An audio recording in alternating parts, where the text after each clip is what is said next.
I find it funny the things that are being exposed now, when if people had did their due diligence in the beginning, I feel like all of this would have been exposed long time ago. Because, as it seems to me, these new allegations with Polight just shed a new light on something I've hit on many times before. And that's this whole Dr. York character who influenced Africa Bambaataa. But you don't see the media talking about that and how an alleged accuser's baby daddy is the new cult leader of this whole little organization and how the media overlooks that.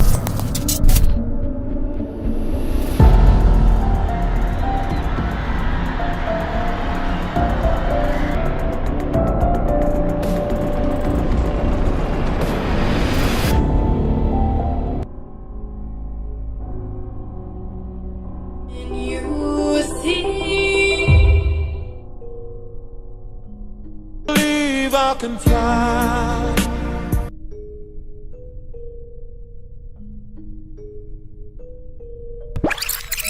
It's the remix to Ignition, hot and fresh out the kitchen.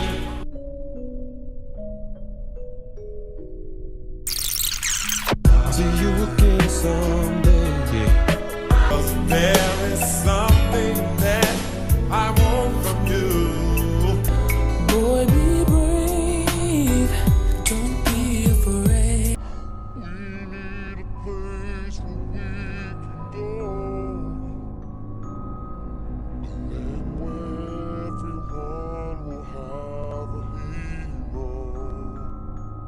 Yeah.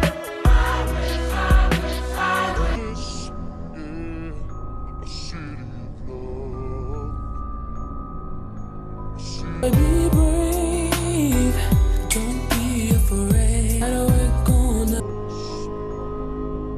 'Cause we all need can't live with us. 'Cause we all need can't live without it. A Gotham City.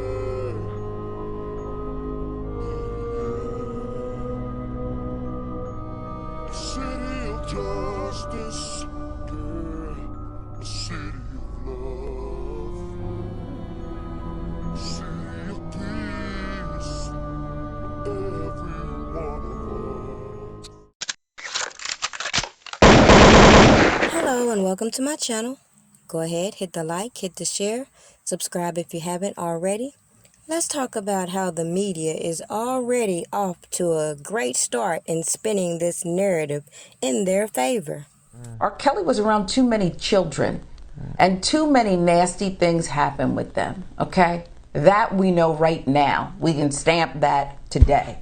So I do want to see this trial reach a conclusion and the jury give a verdict, if you will. Yeah. But it's devastating to hear some of this. You're a parent, I am too. Yeah, and that's why it's so scary and sickening. And we also have heard from people around him. We're expected to hear from some of his associates today. So it'll be interesting to see what information they have, because these were people around him that were allowing this to happen because of his fame, because of maybe his fortune, because of opportunities they would get. But they are just as responsible because they let it happen. People saw this happening, just as the parents let their kids go over to these houses. I would have never. I still today don't let my kids go out my sight unless it's a vintage situation. I know who these people are. I know what they're capable of. I know what friends are coming to the house. Even if they have somebody that might be estranged coming back to the house, I'm like, nope, you're not going over there because I don't know what's going to happen. I need to know blow by blow of what's going to occur or is not going to happen in my watch. No, sir. Well, and I think that you raise a good point, but I do want to say this. And remind people what predators do. A lot of these were single parent homes, not all of them, but a lot of them were. And people who had to work and were doing the best they could to raise their children. Not everybody spoon-fed their child to the lion or the lion's den. So I'll say that. But yeah, parents are responsible for their children and knowing where they are. And the other thing is, these associates, some of them, did more than just let it happen or allow it to happen. They participated. They helped in this. They aided R. Kelly. Exactly. They did this. They were liaisons in a number of ways, if you believe the allegations, and some of them seem to be true. BNT's Drake Clark is covering the trial for us. He's getting ready to enter the courthouse in Brooklyn. Tight security there, limits on who can be there and watch. Dre is joining us on the phone this morning. Good morning to you, Dre. There's been explosive testimony each day as we've chronicled. We've heard the stories you produced for us. Yesterday, though, a witness broke down on the stand. Can you tell us about that? Yeah, that was Geronda Pace, who you guys were just talking about a moment ago. She is listed as Jane Doe number 4. Her testimony began on Tuesday. She's testifying for the prosecution. And throughout her 2 days of testifying, she was very measured, very calm, very cool, very collected. But yesterday on redirect, she was asked to read from a journal entry dated January 23rd, 2010. And I'm going to paraphrase just what she wrote here because some of the details are just too sexually overt for me to talk about on TV. But on that date, she wrote in her journal, went to Rob's house. Rob called me silly. He called me a silly bee. Rob slapped me 3 times. He said if I lie to him again, next time it will be a open hand. He spit in my face. He spit in my mouth. He choked me during an argument.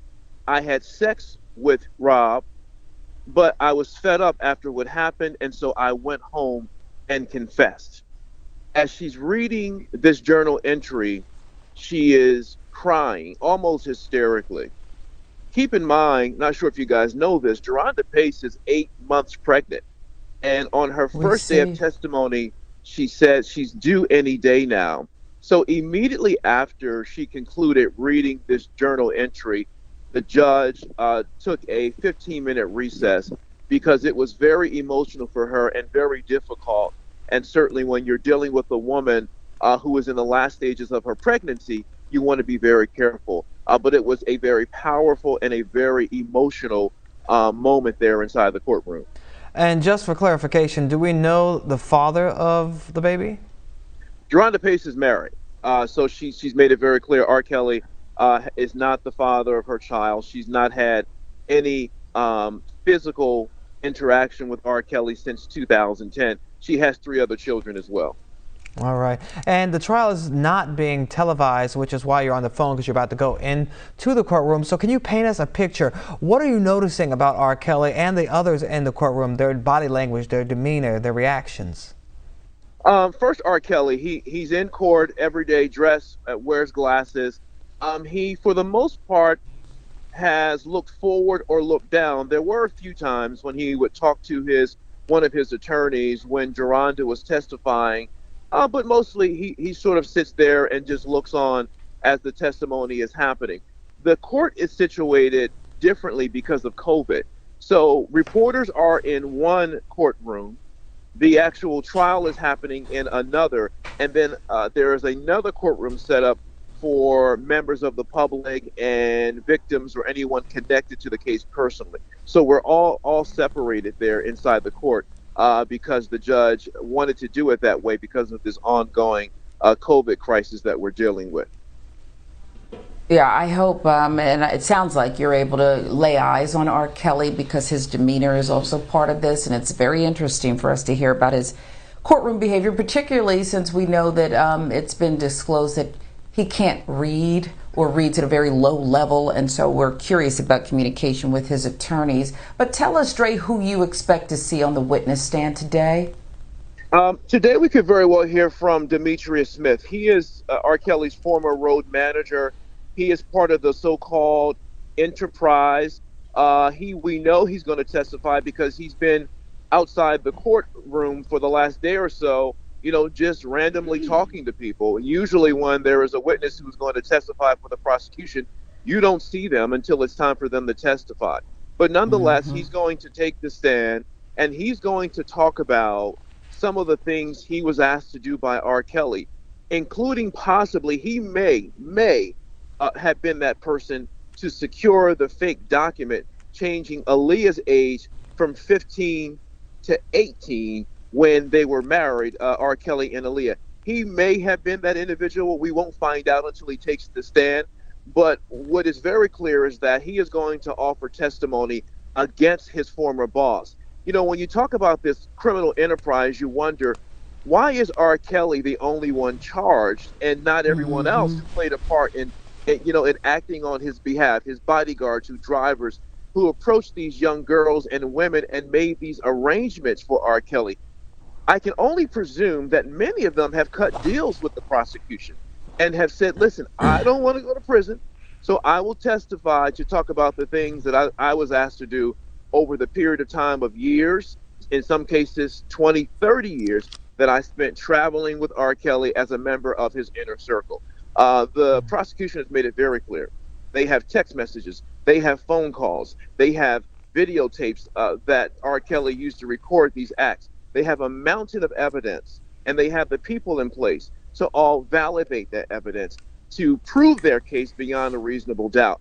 And I can tell you, just from an amateur point of view, the prosecution is off to a very good start, a very good start.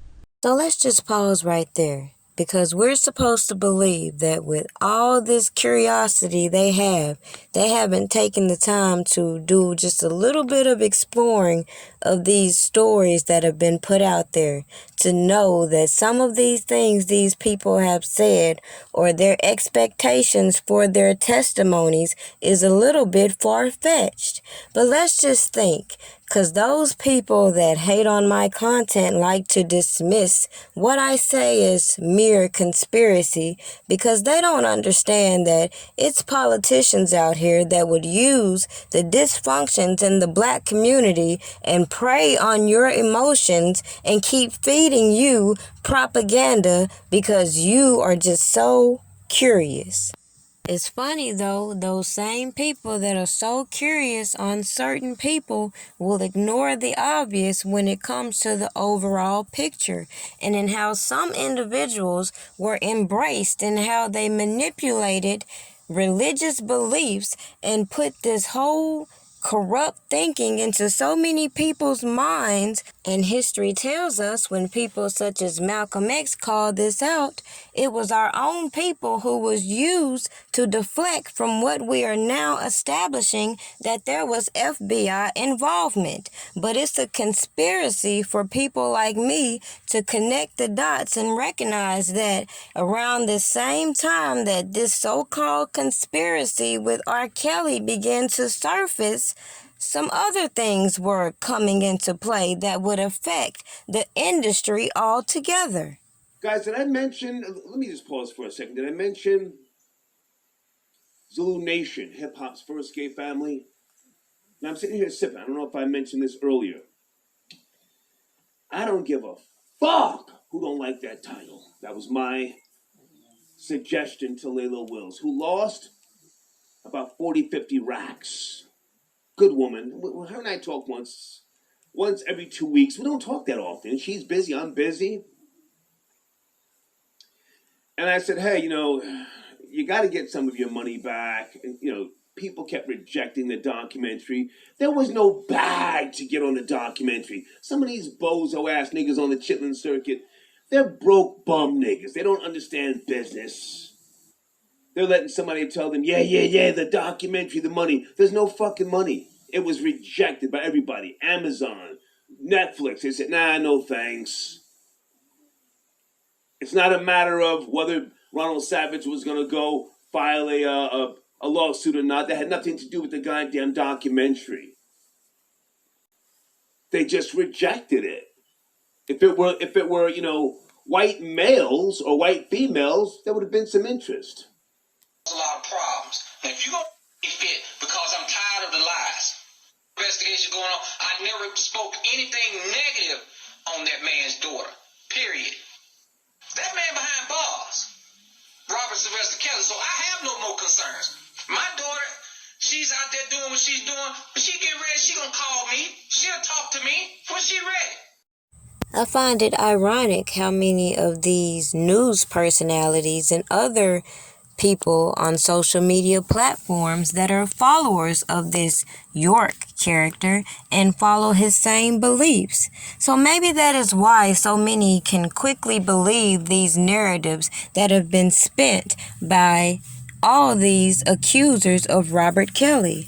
But the one thing that must remain clear is the facts don't need all this work. And as I've said from the beginning, these people were not mentioned in these indictments for a reason. And as they stated in the news clip, it's because, of course, they're pointing the finger at Robert Kelly. But again, does that make their testimony true? When in actuality, it could be they're putting the finger or putting the blame on him for their actions and their fraudulent activities.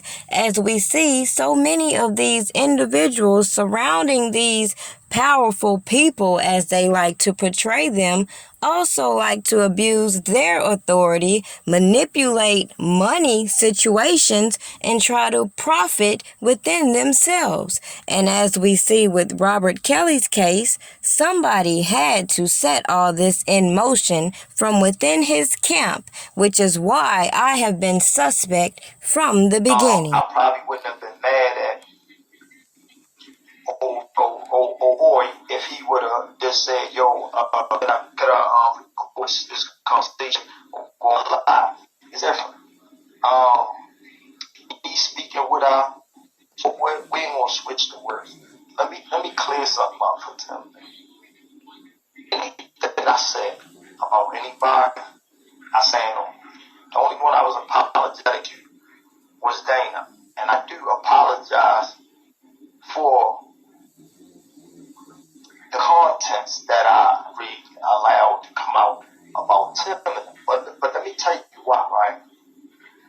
I'm giving it because it's still a chapter involved, and that's a rule I don't cross. But let me explain this. Make no mistake, anything that I say I got from the source. Anything that somebody tell you they got on my door come from a third party. It's a big difference. So I'm not scared of no threats, no legal threats, no none of that.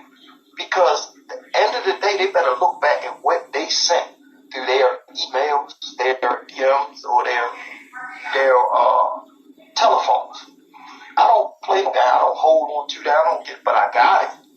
But make no mistake, I don't worry about that. This is not about that. What I see is my family having to justify a lot of things that I'm not apologetic for, because they caused a lot of people a lot of grief in the actions they did for the last 3.5, 4 years.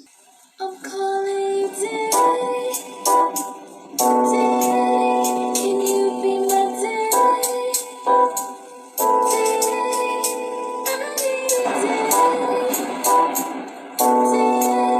Won't you be my day?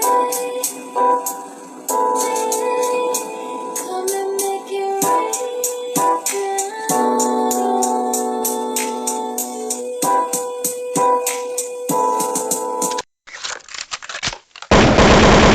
Right. We all are family all together. We have our moments where we sit and watch movies all together. We go to amusement parks all together. I'm not talking about Azrael going to movies and sitting watching, going to parks. I'm talking about, is it a three-way sexual relationship? Sexually? Well, first of all, I'm not here to talk about my personal life. Okay. And I would never share with no one what I do in or outside of the bedroom. And as a woman, I'm sure you would not either. Yes. No, I wouldn't, but okay, then. No, you're next right. question. No, you're right. I would not, but this is a very different circumstance. It's not a different circumstance. There are people all over the world who have multiple girlfriends. It's no different. Do both of you all believe you're in love with him? Absolutely. Yes, absolutely. Of course. Should your parents be concerned? No. Why? Well, my parents knew where I've always been for 4 years. They have known. They know that I've been well taken care of. They never thought you were missing, Azrael. They just were wondering if you were okay. Well, my parents have actually came to Chicago and seen me a few times. I've talked to them. They stopped answering my calls. You know what they say? They say that you were brainwashed. I talked to your dad last night. He says my daughter is brainwashed and he's very concerned. He said he was here 2 days ago and you wouldn't even look him in the eye. Okay, I wouldn't look him in the eye because he's a liar, and he's a manipulative liar. I'll tell you why they're concerned, Azrael, because they say she's 17. We found text messages that indicated that she was having sex with R. Kelly when she was 17. Is that true? No, that is a lie. That is a lie. I was not having sex with him at 17. Why would they want to lie about you, their daughter? Okay, so when I first met Robert, my parents told me to lie about my age. So when I met him, he thought that I was 18. On top of that, when I was 17, my parents were actually making me, trying to get me to take photos with him, take sexual videos with him, all kinds of stuff. Wait. Your parents encouraged you to do sexual videos with R. Kelly? Yes. And they said because if they ever have to blackmail him, what they're trying to do now, they can use it against him, which is exactly what they're doing. Joycelyn, I see you nodding a lot with what she's saying. Why are you nodding in agreement with what she's saying? Because everything that she's saying is true. Our parents are basically out here just to get money, and your they're parents, scamming. you're saying the same as saying. Well, both of our parents are basically out here. They're trying to get money and scam because they didn't agree on what happened, you know, with music or wherever it could be, and they're just very upset. This is the first time hearing, to be honest with you, that your parents are trying to get money from R. Kelly. Okay. Because your father told a very different story to me last night. Yeah, he's the manipulative. He's very manipulative, so he's the one you need to watch out for. But my dad and my mom, they started to send threats to both me and him. They said, oh, I'll put all your naked pictures all over the world. I'm going to ruin you. I'm going to ruin him. If he doesn't send $20,000 to this bank account by Monday, oh, I'm going to put everything out there and then $10,000 after that. You're trying to solicit me like I'm some hoe. I'm not. I'm your child. Exactly. Understand that. The phone queen, you know, Cavante, you know, played these fucking little games and wanted to assert herself like she had so much. So she got used till I found out everything she supposed to have. And the way I did it was the way that she invited it. So do she may have recording. If y'all think that's receipts, y'all fucking nuts. For 2 years, me and her never met up. Make that make sense. She can only play y'all clip bites and all that shit or conversations. Y'all gotta be way smarter than that. Now when I put these receipts out that come from all 4 of her phones, y'all motherfuckers gonna see. And I don't even want to put her on blast like that from trying to send me fucking pictures. And I asked her what the fuck was that for. See, I don't have to lie to y'all. Timestamp on everything. I love that motherfucking iPhone. So all that goofy shit y'all running around playing with and acting like y'all getting some receipts, that shit's stupid as fuck to have her on there. Y'all doing the same shit when y'all had this nigga Demetrius jumping on y'all dumbass channels over and over on everybody's channel. Oh, he the savior, boo, boo, boo, boo. Y'all had Dawn doing the same thing. Y'all wait till this court shit finish. And now y'all got this dumb motherfucker running around playing victim. That's all she do. And I got that too. You know, I don't want to put her personal shit out there, but I'm going to have to because she pushing it. She pushing it about her cousin, you know, her fake cousin or whatever it is. Or they sleeping together and all that. And he supposed to rape her. All that shit is entailed. I don't even understand why she playing me. I don't want to be a nigga that had to put no woman on blast and play these little dumbass games. But don't run around this internet keep thinking you was in, or me and you was in some type of love triangle. Because trust me this, I ain't falling in love over no motherfucking phone. The only thing that you gonna see on my shit is me trying to help you, guide you, be your manager, show you how to do your deals that you was talking about, negotiating. Forgot about your books you was trying to write, the enterprise and all this, and what's the other little shit, surviving the lies, you and Dawn and all that shit. You forgot I got all that right. I just needed the information to get to see if you really was connected and knew the shit that you need to know about my daughter, which was all a lie. You inserted yourself in this shit, you lied on everybody, you played games with everybody. I even got the shit with the little girl Jazz when you texted me with that. Man dealt with R. Kelly in my living room, bro. The man dealt with R. Kelly in my kitchen. We dealt with Don Russell in my kitchen, bro. All this cap and all this shit, these newfounders, people that's robbing the supporters, all their money, bro, they wasn't around. The conversation, they have nothing to do with this shit. Instead of causing chaos, they don't know R. Kelly. They never met this nigga. And if he was released tomorrow, they would never meet him. And if motherfucking he was out earlier, they never met him.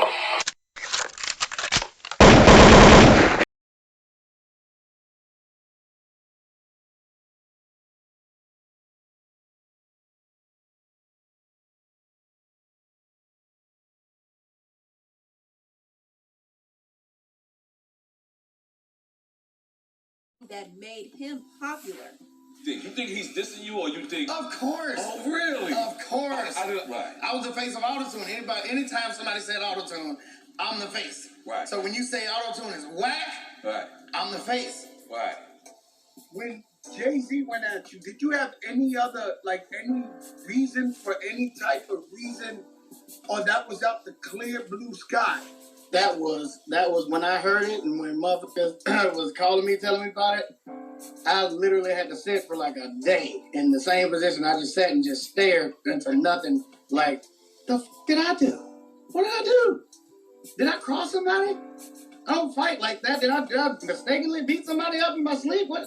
I don't know what You happened. ain't know what it was.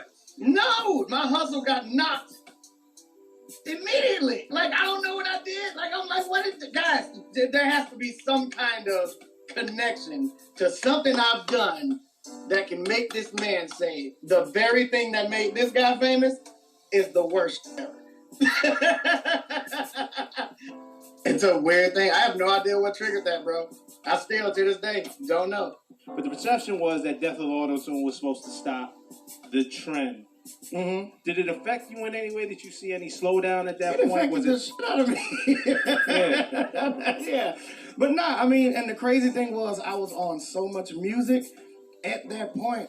We was already planning on like stopping. Now, I was gonna disappear for a while because I was on so much music. I really started getting oversaturated. Right. And it turned into this whole T-Pain is on too much shit. Radio stations complaining they pulling my records off because that, you know, as you know, like in radio stations they got the separator joint to where they make sure they don't play too much of an artist right after each other. Right. But if my name is on every song, then the fucking machine is shutting down. So I was actually planning on like getting Ghost for a while. So it was already in place for me to do that. But at the same time, when that song happened, it happened like 2 months before we were planning to do it. And it just seemed like I disappeared because of the song. So in this video, I just wanted to demonstrate one thing. Number one, we know all these people on these mainstream platforms are playing their roles the same way some of these social media influencers are. But that doesn't change the facts, and as I've said multiple times, the facts don't need all this work. So regardless of whether you believe Robert Kelly is guilty or not, let's not overlook the obvious manipulation and corruption in his case and how black people keep the same cycle going. A safety alert at Hialeah Miami Lakes Senior High School. The football coach has been arrested for having an inappropriate relationship with a student. Local 10 News reporter Janine Stanwood is live with the details. Janine. And that 17-year-old victim reportedly told police that she thought they were in love and that they were waiting for her to turn 18 to make that relationship public. Now that coach is right here behind bars. Police say this football coach at Hialeah Miami Lakes High, Edward Williams, had an inappropriate relationship with a 17-year-old student, allegedly hugging, kissing, and texting. According to the arrest report, detectives received an anonymous tip yesterday about it all, and when questioned the 17-year-old, she reportedly said they were in love and shared text messages she claimed Williams sent that read, "I love you. Do you love me? Baby, give me one more chance. I can't believe I lost my girl. Please, what if we make love one last time?" Police say both denied engaging in sex, but Williams, 44 years old, was met by cops at the school earlier today and is charged with a felony offense against a student by an authority figure. One student says she's shocked. Just take him to jail. Background check. I don't know. The kids, they mama need to look through their phone.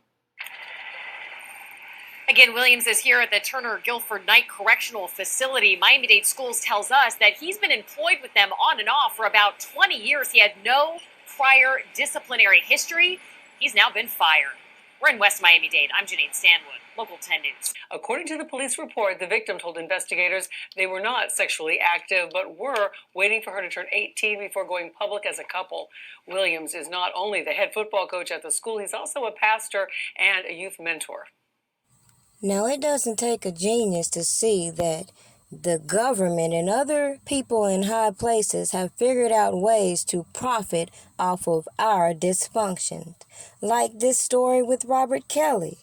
Why not profit when all these women have? So now you got this history of these settlements that Robert Kelly allegedly made with these career extortionists, and now you got the government with their indictment specifying a forfeiture of assets. Make this shit make sense. So you mute his music, but the government should profit from it? Okay. Lord, please forgive me how I'm living. I was born to drive.